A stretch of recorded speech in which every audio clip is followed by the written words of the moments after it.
Улсын хурлын сонгуульд дүүрэн аймгаас нэр дэвшигчдийн маргаан өнөөдрийг хүртэл эцэслэг байна. Хаал дүүргийн шүүхээс Монгол Ардын намаас нэр дэвшигч Төмөрхөө Чин зэрэг нарыг хууль зөрчсөн гэсэн ч нийслэлийн шүүх энэ шийдвэрийг хүчингүй болгосон.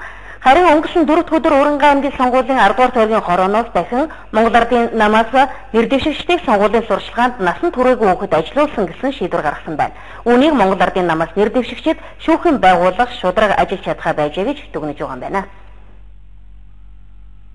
Уурангай аймагт Монгол Ардын намаас нэр дэвшигч Төмөрхөө Чин зэрэг нар ялалт байгуулж сонгуулийн тойргийн хорооноос гишүүний төр үнэмлэхээ гардан аваад байсан ч ардчилсан намаас нэр дэвшигч Батхөө Зоригт нар Монгол Ардын намаас нэр дэвшигчид сонгуулийн хууль зөрчсөн гэсэн гомдлыг Хаал дүүргийн шүүхэд гаргасан.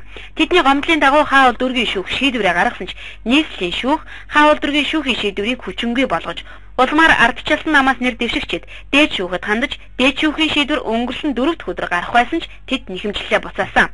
Гэтэл 4 дахь өдрийн орой Уурангай аймгийн Сумдамдын шүүхээс дараах шийдвэр гарч Уурангай аймгийн 10 дугаар тойргийн сонгуулийн дүн замхарсаар байна.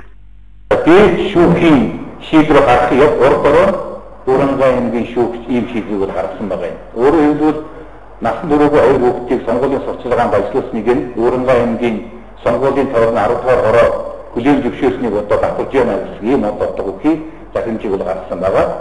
Энэ бол үндсэндээ бас Батхөө Зоригт нарыг шууд одоо улсын хурлын гишүүнээ тооцож тангар хууль эрх зүйн орчинг нэг үзүүлэхгүй байгаа гэж бид бол үзэж байгаа.